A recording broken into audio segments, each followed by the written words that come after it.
The capital நண்பர்களுக்கு வணக்கம். நான் உங்கள் நிரஞ்சன். தமிழ்நாடு அரசியல் களம் இப்போ பத்தி எரியுதுன்னு சொல்றதை விட வெடிச்சு செதறிக்கிட்டு இருக்கு அப்படின்னு தான் சொல்ல வேண்டியதா இருக்கு. இவ்வளவு நாள் இந்தியா கூட்டணி என்னுடைய தோழர் அப்படி இப்படின்னு மேடைக்கு மேடை பேசிக்கிட்டு இருந்தவங்க இன்னைக்கு அவங்களுடைய உண்மையான முகத்தை வெளிப்படுத்தியிருக்காங்க. இவ்வளவு நாள் அவங்க செஞ்சது எல்லாமே அரசியலுக்கான ஒரு நடிப்பு தானோ அப்படின்ற ஒரு கேள்வி ரொம்ப பிரதானமா முன் வந்திருக்கு. இன்னைக்கு தேர்தல் முடிவுகள் திமுகவுக்கு ஒரு பெரிய அதிர்ச்சியை கொடுத்திருக்கு. ஆனா அதை விட அதிர்ச்சி அவங்களுடைய கூட்டணி கட்சிகள் செய்யக்கூடிய நடவடிக்கைகள். இந்த தோல்விக்கு பின்னாடி ஒரு மிகப்பெரிய உள்குத்து அரசியல் நடந்திருக்கோ அப்படின்னு திமுகவினர் இப்பதான் யோசிக்க தொடங்கி இருக்கிறாங்க. தமிழ்நாடு முதல்வர் மு.க.ஸ்டாலினுக்கு அவருடைய மிக நெருங்கிய தோழன்னு சொல்லப்படக்கூடிய ராகுல் காந்தியை ஒரு பெரிய ஆப்பு வச்சிருக்கிறாரோ அப்படின்னு தான் இப்போ ராகுல் காந்தி நடந்துக்கக்கூடிய விஷயங்கள்லாம் வச்சு பார்க்கும் பொழுது தெள்ள தெளிவா தெரியுது. இதை வெறும் நான் பேச்சுக்காக மட்டும் சொல்லல, ஆரம்பத்துல இருந்து இப்ப வரைக்கும், அதாவது இந்த வீடியோவை ரெக்கார்ட் பண்ணிக்கிட்டு இருக்கிறதுக்கு கொஞ்ச நேரத்துக்கு முன்னாடி வரைக்கும் ராகுல் காந்தி செஞ்ச ஒவ்வொரு மூமெண்ட்டும் ஸ்டாலினுக்கு எதிராகவும் விஜய்க்கு ஆதரவாகவும் தான் இருந்திருக்கு. அதைத்தான் இந்த வீடியோல நம்ம டீடைல்டாகவும் அட் த சேம் டைம் ரொம்ப ஃபேக்டோடையும் பொருத்தி பார்க்க போறோம். அதுக்கு முன்னாடி நம்ம சேனல் இன்னும் நிறைய பேர் சப்ஸ்கிரைப் பண்ணாம பார்த்துக்கிட்டு இருக்கீங்க. உங்களுக்கே தெரியும், உங்களுடைய ஆதரவை நம்பி மட்டும்தான் டெல்லியில இருந்து இயங்கக்கூடிய முதல் தமிழ் யூடியூப் சேனல் அதை நடத்திட்டு இருக்கு. இப்போ இந்த மாதிரியான ரொம்ப ரொம்ப முக்கியமான இன்ஃபர்மேஷன்ஸ் உங்களுக்கு உடனுக்குடன் வந்து சேரணும் அப்படின்னா நம்ம சேனலை சப்ஸ்கிரைப் பண்ணிக்கோங்க. வாங்க இப்போ வீடியோக்குள்ள போலாம். கொஞ்சம் ரீவைண்ட் பண்ணி பார்ப்போம். தேர்தல் அறிவிச்ச காலத்திலிருந்தே ராகுல் காந்தி தமிழ்நாட்டுக்கு வர்றதை விரும்பவே இல்லை. அவர் தயக்கம் காட்டிக்கிட்டே இருந்தாரு. தேர்தல் பிரச்சாரத்துல பெரிய அளவுல ஈடுபடணும் அப்படின்ற மாதிரியான எந்த விதமான ஆர்வத்தையும் அவரு காட்டிக்கிட்டே தான் இருந்தாரு. கூட்டணிக்குள்ள கடுமையான பிரச்சனை, கிட்டத்தட்ட கூட்டணி உடஞ்சிருமோ அப்படின்ற ஒரு சூழல் இருந்தப்போ கூட ராகுல் காந்தி அவருடைய மௌனத்தை மட்டும் கலைக்கவே இல்லை, அமைதியாவே தான் இருந்துகிட்டு இருந்தாரு. ஒரு கட்டத்துக்கு அப்புறமா மு.க.ஸ்டாலின் அவர்கள் அவராவே இறங்கி வராரு. கனிமொழி தனது சகோதரியான கனிமொழியை டெல்லிக்கு அனுப்பி வச்சு என்ன நடக்குது, நிலைமையை சரி பண்ணிட்டு வா அப்படின்னு சொல்லி அனுப்பி வைக்கிறாரு. கனிமொழி அவர்களும் டெல்லிக்கு வந்து ராகுல் காந்தியும் சோனியா காந்தியும் சந்திக்கிறாங்க. பிரச்சனை ஓரளவுக்கு சார்ட் அவுட் ஆகும் அப்படின்னு நினைக்கிறாங்க. ஆனாலும் தொடர்ந்து நடந்துகிட்டே இருக்கு. என்ன பண்ணாரு, கூட்டணி கட்சி தலைவரான ஸ்டாலினை சந்திக்கிறதுக்கு அவரு விரும்பவே இல்லை. மிக முக்கியமா தேர்தல் பிரச்சாரத்துக்கோ இல்லாட்டி முக்கியமான விஷயங்களை ஆலோசனை நடத்துறதுக்கோ வரவே இல்லை. தேர்தல் பிரச்சாரத்துக்கு வந்தார் எப்போ, ஓட்டு வாக்குப்பதிவு நடக்க போறதுக்கு சில தினங்களுக்கு முன்னாடி ஒரே ஒரு நாள் மட்டும் வந்து கிட்டத்தட்ட காங்கிரஸ் போட்டியிடக்கூடிய தொகுதிகள்ல மட்டும் ஒரு அரை மணி நேரம்னு சும்மா அங்கங்க நின்று பேசிட்டு, அதையும் ரொம்ப மோசமான ஒரு ஏற்பாடுகளா பண்ணி வச்சு, அது பெரிய அளவுல அப்படி ராகுல் காந்தி வந்தாரான்றது மக்களுக்கே தெரியாத அளவுக்கு ஒரு ஏற்பாடா பண்ணி வச்சு ஒரு கேம்பெயின் அப்படின்றத முடிச்சுட்டு போயிட்டாரு. அவர் மட்டும்தான் வந்தாரு. மல்லிகார்ஜுன கார்கே ஒரு தடவை தான் வந்தாரு. மற்றபடி பிரியங்கா காந்தி ஆகட்டும், மற்ற மாநில முதல்வர்கள் அப்படின்னு காங்கிரஸ்ல இருந்து யாரும் பெரிய அளவுல தமிழ்நாட்டுக்கு வரவே இல்லை. ஒட்டுமொத்தமா காங்கிரஸ் திமுகவுக்கு தேர்தல் பிரச்சாரங்கள்ல கை கொடுக்கவே இல்லை அப்படின்னு சொன்னா அதுல மாற்று கருத்தே இல்லை. இதுல என்ன ஹைலைட்டான விஷயம், தமிழ்நாட்டுக்கு பிரச்சாரத்துக்கு வந்தப்போ கூட தமிழ்நாடு முதல்வர் மு.க.ஸ்டாலினை நேர்ல சந்திச்சுக்கிறத பெரிய அளவுல தவிர்த்துட்டாரு. பெரிய அளவுல என்ன பார்க்கவே இல்லை. ரெண்டு பேரும் ஒரு மேடையை கடைசி வரைக்கும் பகிர்ந்துக்கவே இல்லை அப்படின்றதுதான் ரொம்ப ரொம்ப முக்கியம். அது மட்டும் இல்லாம இந்த சந்திப்புகளை வேணும்னே தான் ராகுல் காந்தி தவிர்த்திருக்கிறாரு. இது ஏதோ எதர்ச்சியா நடந்ததுன்னு கண்டிப்பா நினைக்கவே முடியாது.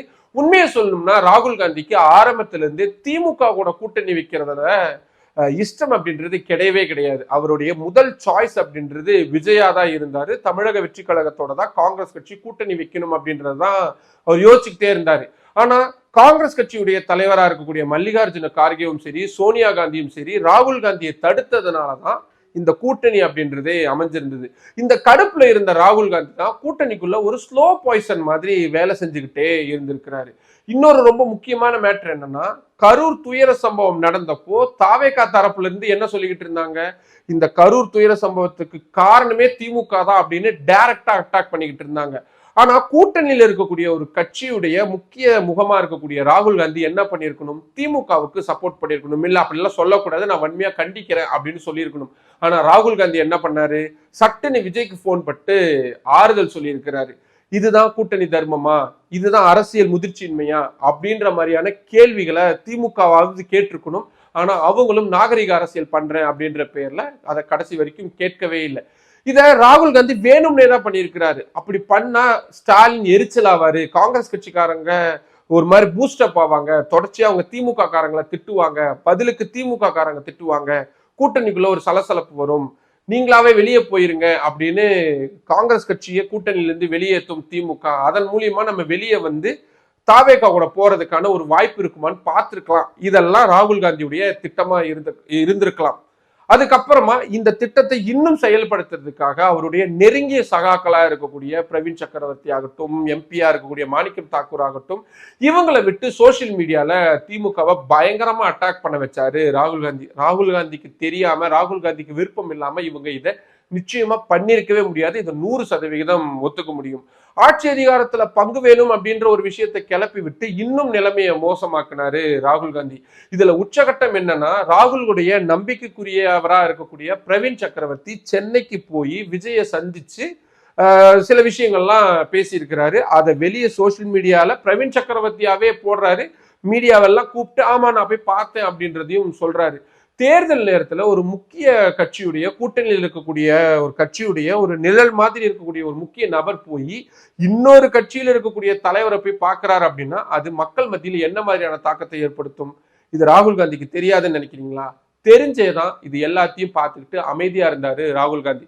இதோடைய விளைவு தான் இன்னைக்கு திமுகவுடைய இந்த படுதோல்வி. காங்கிரஸ்காரங்களே உள்ளுக்குள்ள திமுகவுக்கு எதிரான வேலையை செஞ்சிருக்கிறாங்க அப்படின்றத வெட்ட வெளிச்சமா இப்ப நிறைய காங்கிரஸ்காரங்க போடக்கூடிய அந்த சோசியல் மீடியா போஸ்ட்ல இருந்து அவங்க பகிரக்கூடிய கருத்துக்கள் வரைக்கும் எல்லாத்தையும் பார்க்கும் பொழுது தெள்ள தெளிவாவே தெரியுது. தேர்தல் முடிஞ்சும் ராகுல் காந்தி அந்த மோட்ல இருந்து, அதாவது டிஎம்கே எகென்ஸ்ட் மோட் அப்படின்றது ஆன்டி டிஎம்கே மோட்ல இருந்து வெளியே வரல. இன்னும் அதை பயங்கரமா தான் காட்டியிருக்கிறாரு. எலெக்ஷன் முடிஞ்சதுக்கு அப்புறமா விஜய் ஜெயிச்சிட்டாருன்னு நியூஸ் எல்லாம் வந்ததுக்கு அப்புறமா ராகுல் காந்தி போன் பண்ணியிருக்கிறாரு. யாருக்கு? நம்ம தோத்துட்டோம், ஒன்னும் கவலைப்படாதீங்க, மீண்டு வந்துருவோம் அப்படின்னு ஸ்டாலினுக்கா? அதுதான் கிடையாது. ஃபர்ஸ்ட் அவர் போன் பண்ணது தாவேகாவுடைய தலைவரா இருக்கக்கூடிய விஜய் அவர்களுக்கு போன் பண்ணி வாழ்த்து தெரிவிச்சிருக்கிறாரு. அதுல என்ன மாதிரியான வார்த்தைகளை பயன்படுத்தி இருக்கிறாரு? இளைஞர்களுடைய எண்ணங்களை புறக்கணிக்க கூடாது, புறக்கணிக்க முடியாது. அதுதான் வந்து இப்போ தமிழ்நாட்டில் ஒரு பெரிய ஒரு வின்னிங் கெப்பாசிட்டியா மாறி இருக்கு அப்படின்ற ஒரு வார்த்தையை ரொம்ப நுணுக்கமா ராகுல் காந்தி பயன்படுத்தி இருக்கிறார். அப்படின்னா திமுக இளைஞர்களுடைய எண்ணத்திற்கு ஏற்ப செயல்படலை அப்படின்ற ஒரு மறைமுக விமர்சனத்தை தான் ராகுல் காந்தி அதுல பண்றாரு. உடனே எல்லாரும் சொல்லுவாங்க, இல்லைங்க ராகுல் காந்தி ஒரு டீசென்டான ஒரு பாலிடிக்ஸ் பண்ணக்கூடிய நபர், அவர் வந்து யதார்த்தமா தான் பண்ணியிருப்பாரு, ஒரு நாகரீக அரசியலுக்காக தான் பண்ணியிருப்பாருன்னு தோணலாம். சரி, அஸ்ஸாம் மாநிலத்துல பாஜக தான் ஜெயிச்சாங்க. அப்போ அங்க இருக்கக்கூடிய பாஜக முதல்வருக்கு போன் பண்ணி வாழ்த்து தெரிவிச்சிருக்கணும்ல. மேற்கு வங்கத்துல பாஜக ஜெயிச்சிருக்கிறாங்க, சுவேந்து அதிகாரி ஜெயிச்சிருக்கிறாரு. இப்ப அவருக்கு போன் பண்ணி வாழ்த்து சொல்லி இருக்கணும்ல. அப்படி பண்ணியிருந்தாருன்னா ஓகே, உண்மையிலுமே நாகரிக அரசியல ராகுல் காந்தி பண்றாருன்னு நம்ம ஏத்துக்கலாம். ஆனா அதையெல்லாம் விட்டுட்டு தமிழ்நாட்டுல தங்களுடைய கூட்டணி தோத்திருக்கு, தங்களுடைய கூட்டணியை தோற்கடிச்ச நபருக்கு ஜஸ்ட் சோசியல் மீடியால பிரைம் மினிஸ்டர் மோடி போடுற மாதிரி போட்டிருந்தா கூட தெரிஞ்சுக்காது. போன் பண்ணி மெனக்கெட்டு வாழ்த்து சொல்லணும் அப்படின்னு அவர் நினைக்கிறாரு. அப்படின்னா இது திமுக எதிர்ப்பு அப்படின்றது எடுத்துக்கிறதா, இல்ல விஜய் மேல இருக்கக்கூடிய தனிப்பட்ட பாசம் ராகுல் காந்தியுடைய கண்ணை மறைக்குது, இதெல்லாம் செய்ய வைக்குதுன்னு நம்ம எடுத்துக்கிறதா? அது மட்டும் இல்லாம 10 வருஷம் கழிச்சு கேரளால காங்கிரஸ் ஒரு பெரிய வெற்றி அப்படின்றத பெற்றிருக்காங்க. ஆனா அதை கூட ராகுல் காந்தி பெரிய அளவுல செலிப்ரேட் பண்ணல. இதை நான் ஏன் சொல்றேன் அப்படின்னா, பின்டு ட்விட் அப்படின்னு சொல்லுவாங்க. அதாவது சோசியல் மீடியால அந்த ட்விட்டர்ல பாத்தீங்கன்னா மேல நம்மளுடைய அந்த டிஸ்பிளே வந்த உடனே ஃபர்ஸ்ட் இருக்கக்கூடிய அந்த பாப்அப் ஆகும், பின்டு ட்விட் அப்படின்னுவாங்க. அதுல கேரளால நாங்க இத்தனை வருஷம் கழிச்சு ஜெயிச்சிட்டோம் அப்படின்றத வந்து அவரு மெயினா வைக்கவே இல்லை. அதுக்கு பதிலா விஜய் அவர்களுக்கு நான் போன் பண்ணி வாழ்த்து தெரிவிச்சேன் அப்படின்ற அந்த குறுஞ்செய்தியை தான் பின்டு ட்விட்டா வச்சிருக்கிறாரு. அதாவது கேரளால காங்கிரஸ் கட்சி ஜெயிச்சதை விட தமிழ்நாட்டுல திமுக தோத்ததை பெரிய அளவுல ராகுல் காந்தி விரும்புறாரோ அப்படின்றதுதான் இந்த மாதிரியான அவருடைய செயல்பாடுகளை வச்சு பார்க்க முடியுது. இன்னொன்னு, மேற்கு வங்க மாநிலத்துல மம்தா பானர்ஜி தோத்து போயிட்டாங்க. அங்க இருக்கக்கூடிய காங்கிரஸ்காரங்கள்லாம் வந்து மம்தா பானர்ஜி கடுமையா கழுவி ஊத்திக்கிட்டு இருக்காங்க, பயங்கரமா ட்ரால் பண்ணிட்டு இருக்காங்க. இதை தெரிஞ்சுக்கிட்ட ராகுல் காந்தி உடனே இம்மிடியட்டா ஒரு ட்வீட் பண்றாரு. என்ன இது மடத்தனமா சின்ன பிள்ளைத்தனமா பண்ணிட்டு இருக்கீங்க? மம்தா தீதி தோத்து போயிட்டாங்க, நம்ம தோத்து போன மாதிரி அவங்களை வந்து நீங்க ட்ரோல் பண்ணுவீங்களா? நாகரிக அரசியலை கடைபிடிங்க, அப்படிலாம் பண்ணாதீங்க அப்படின்றாங்க. ஆனா அதே தான் தமிழ்நாட்டில் நடந்திருக்கு. திமுக கூட்டணி தோத்து போயிருக்கு. ஆனா அதை வந்து மறந்துட்டு அதுக்கு வந்து எந்த ஒரு அறிவுறுத்தலோ தமிழ்நாட்டில் இப்படி நடந்துச்சு அப்படின்ற மாதிரியான எந்த விஷயத்தையும் ராகுல் காந்தி செய்யவும் இல்லை. இதை விட ஒரு கோமாளித்தனத்தை பண்ணியிருக்கிறாரு. அஸ்ஸாம் மாநிலத்திலையும் மேற்கு வங்க மாநிலத்திலையும் பாஜக தேர்தல் ஆணையத்து கூட சேர்ந்து வெற்றி வாய்ப்பை பறிச்சிருச்சு அப்படின்ற ஒரு விஷயத்த விமர்சனமா முன் வச்சிருக்கிறாரு. இதுக்கு எதிராக நாங்க தொடர்ச்சியா போராடுவோம் அப்படின்னு சொல்லியிருக்கிறாரு. ஆனா அவரே என்ன மறந்துட்டாரு, அதே எலெக்ஷன் நடந்த டைம்ல தான் கேரளால எலெக்ஷன் நடந்திருக்கு. அங்க காங்கிரஸ் கட்சி ஜெயிச்சிருக்கு. அதை பத்தி அவர் எந்த விமர்சனங்களும் முன்வைக்கல. அங்க மட்டும் எப்படி பாஜக விட்டாங்கன்னு தெரியல. சரிங்க, அது கூட விட்டுறலாம். அப்ப தமிழ்நாட்டிலையும் பாஜக ஏதாவது ஒண்ணு பண்ணி தான் விஜயை ஜெயிக்க வச்சிருக்கிறாங்க. பாஜகவுடைய பி டீம் தான் விஜய் அப்படின்ற மாதிரியான விமர்சனங்களை முன் வச்சிருக்கணும். அப்படி எதையும் பண்ணல. மேற்கு வங்கத்திலையும் அஸ்ஸாம்லையும் பாஜக வெற்றியை திருடிட்டாங்க. ஆனா தமிழ்நாட்டுல அப்படி எதுவுமே பண்ணல. எனக்கு புரியல, ராகுல் காந்தி இது எந்த மனநிலையில வச்சுக்கிட்டு இந்த மாதிரியான விஷயங்கள் எல்லாம் அவர் சொல்ல நினைக்கிறாரு, சொல்ல வராரு அப்படின்றது எனக்கு சத்தியமா புரியல. உங்களுக்கு என்ன புரியுதுன்னு நீங்க சொல்லுங்க. ஒட்டு மொத்தத்துல ராகுல் காந்தி திமுக தோற்கணும் அப்படின்ற ஒரு தருணத்துக்காக காத்துக்கிட்டு இருந்திருக்காரு. முதல்வர் மு.க. ஸ்டாலின் மோசமான ஒரு தோல்வியை சந்திக்கணும் அப்படின்றதுக்கான ஒரு சரியான தருணத்தை காத்துக்கிட்டு இருந்தாரு அப்படின்றதுதான் அவர் வெளிப்படுத்தக்கூடிய இந்த மெசேஜ், அவர் வெளிப்படுத்தக்கூடிய இந்த கருத்துக்கள் எல்லாம் வச்சு பார்க்கும் பொழுது அந்த வன்மம் அப்படின்றது ரொம்ப வெளிப்படையாவே தெரியறத பார்க்க முடியுது. ஒருவேளை இப்போ விஜய் அவர்களுக்கு ஆதரவு தேவைப்படுது அப்படின்னா முதல்ல போய் ஆதரவு கொடுக்க போகக்கூடிய கட்சியா காங்கிரஸ் கட்சி தான் இருக்கிறாங்க. அந்த கட்சியுடைய பல தலைவர்கள், பிரவீன் சக்கரவர்த்தி என்ன சொல்லியிருக்கிறாரு, கூட்டணி ஆட்சி நம்ம பங்கெடுக்கணும் அப்படின்றத அவர் சொல்றாரு. கிறிஸ் ஜோடங்கர் என்ன சொல்றாரு, நான் தான் ஏற்கனவே எங்க கட்சி தலைமை கிட்ட சொன்னேனே விஜய் கூட போயிடலாம், நமக்கு எதிர்காலம் இருக்குன்னு, கேட்க மறுத்துட்டாங்களே அப்படின்னு இப்ப அவர் புலம்பிக்கிட்டு இருக்கிறாரு.